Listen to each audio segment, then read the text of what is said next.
Terus gue mau nanya lagi, Pin. Banyak kan, tadi lu terus sempat bilang juga kan, emang banyak dari orang dari kita semua, mungkin ada lagi nonton live ini juga, itu masih keluar-keluar gitu. Orang-orang lain masih ya nggak menghiraukan gitu. Kayak misalkan ya udahlah, orang gua sehat gitu, gua pakai masker, gua pakai hand sanitizer gitu kan. Udah gua jalan aja cus. Gua kemana, pulang kampung atau apa gitu kan. Nah, gua ngeliat dari pandangan lu, Vin, gitu. Kalau pandangan lu sendiri, sebenarnya patut nggak sih kita tuh khawatir gitu loh dengan situasi yang kayak gini gitu. Soalnya kan Sebenarnya bener-bener apa ya, kalau menurut gue diem-diem tapi mematikan gitu.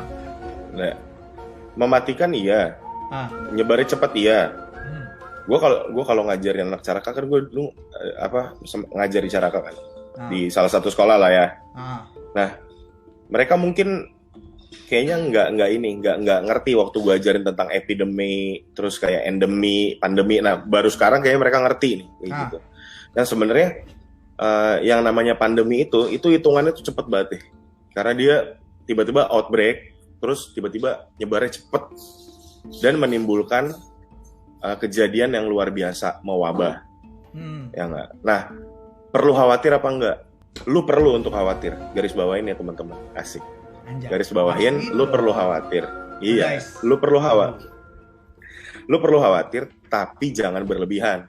Hmm, Gitu loh. Contoh khawatir berlebihan apa? Kayak kemarin tuh sempat waktu pertama kali masker tiba-tiba 470.000. gila emang, Vin. Mulai dari 100.000 470. Itu gila banget. Dan sebenarnya juga nggak perlu toh pada akhirnya. Karena sebenarnya yang kita harus cegah adalah penularannya aja. Dan ternyata lu nggak pasti pakai masker medis. Itu aja. Jadi kalau misalnya khawatir, lu perlu khawatir, tapi jangan khawatir berlebihan. Terus kayak hand sanitizer, terus kayak lu minum vitamin. Apa-apa tuh di Indonesia kalau misalnya lu beli dalam jumlah yang tiba-tiba banyak, itu otomatis harga akan jadi mahal. Karena kan hukum ekonomi kita tahu kan, demanding yang banyak, ya barang yang nggak ada langka, ya otomatis jadi mahal. Ya kan? Nah itu sebenarnya nggak perlu. Kayak misalnya penggunaan masker itu pakailah masker yang biasa aja. Tapi mungkin itu gue jelasin di closing aja kali. Iya. Boleh sih. Yang penting sih khawatir jangan berlebihan. Khawatir boleh lah ya, tapi jangan berlebihan. Terus tapi gue juga penasaran ya, Vin.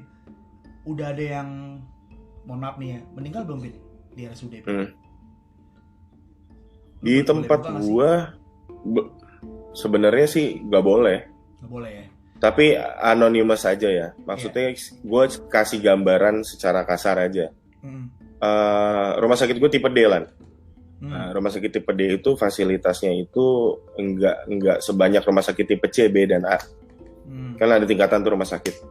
Nah, otomatis kalau misalnya ada pasien yang dia arahnya ke sana, pasti kita rujuk untuk mendapatkan fasilitas yang lebih baik. Iya. Itu yang sempat kemarin lo ngomongin salah itu, yang lo pikir gue di Wisma Atlet. Iya. Itu nah iya. Soalnya mirip foto lu mirip banget sama Apa? kayak di itu, mirip Semuanya mirip kayak gitu lan. Bedanya cuma gue gede, yang lain kecil. Enggak lah. Ya by the way nih, gue mau sedikit tunjukin ke kalian nih. Lihat nih, ada tayangan sesuatu. Anjay, boleh Vin? Sambil ini. Ini ngapain? Yang enggak itu kemarin pas di swab. Jadi kan namanya petugas medis itu kan kita nggak tahu ya kita ngadepin siapa. Mereka datang itu bisa bilang ada demam nggak ada demam, nggak ada batuk, nggak ada pilek, tiba-tiba ternyata ada demamnya, ya nggak. Jadi makanya petugas medis itu paling rentan. Kenapa? Karena dia depan sama orang nggak dikenal. Gitu loh. Nah makanya kita semuanya yang yang pernah. Jadi kita tuh gini lan, misalnya gue di rumah sakitnya terus udah gue rujuk. Setelah gue rujuk, kita dapat kabar nih, oh ternyata pasien tersebut positif, katakan ya. Ini misalnya ya, gue nggak bilang ada positif apa enggak. Misalnya kayak gitu. Nah itu nanti kita wajib karantina, mengisolasi diri, plus juga kita dilakukan cek swab. Swab itu yang darah atau yang ngambil? Bukan. Swab itu yang sampelnya itu dari belakang hidung ya, sama di mulut. Jadi faring sama nasofaring. Nah, Itu. udah ngomongin ke sini, gue mau nanya, akurat mana, Vin? Karena di luar tuh ya, banyak yang jual si alat yang buat rapid, kalau nggak salah. Oke.